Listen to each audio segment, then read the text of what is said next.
নমস্কাৰ, মই বৰ্তমান আছোঁ লাওখোৱা অভয়াৰণ্যৰ ভিতৰত, লাওখোৱা ৱাইল্ড লাইফ চেঞ্চুৰীৰ ভিতৰত।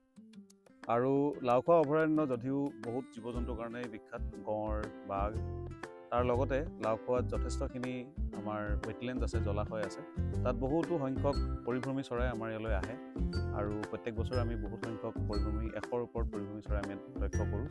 আজিও তেনেকৈ এই শীতকাল যিহেতু আৰম্ভ হৈছে, বহুত পৰিভ্ৰমী চৰাই ইয়ালৈ অহা আগমন ঘটিছে লাহে লাহে। আমি আজি গ্ৰেলাক গিজ দেখা পালোঁ, বৰ ৰাজহাঁহ বুলি আমি যিটো কওঁ, সেইটো চৰাই দেখা পালোঁ। তাৰ লগতে আমি গাৰ্গিনী দেখা পালোঁ, পিনটেল ডাক দেখা পালোঁ।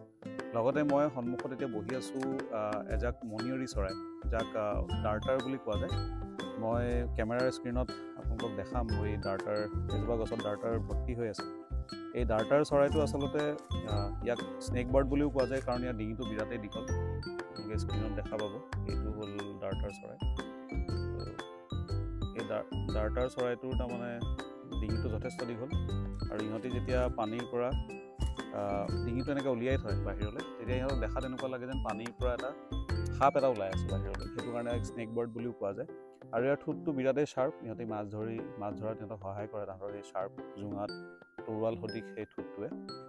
তাৰ লগতে আমি আহিব লগা সময়খিনিত যথেষ্ট আমি পজিটিভ, আমি আশাবাদী যে লাওখোৱালৈ আৰু বহুতো চৰাই আহিব। আৰু আপোনালোকেও আহক লাওখোৱালৈ, লাওখোৱাৰ নান্দনিক দৃশ্য উপভোগ কৰক। আপোনালোকে ইয়াৰ চৰাইবোৰ চাই খুব ভাল পাব, আৰু সঁচাকৈ বৰ ধুনীয়া ঠাই এখন।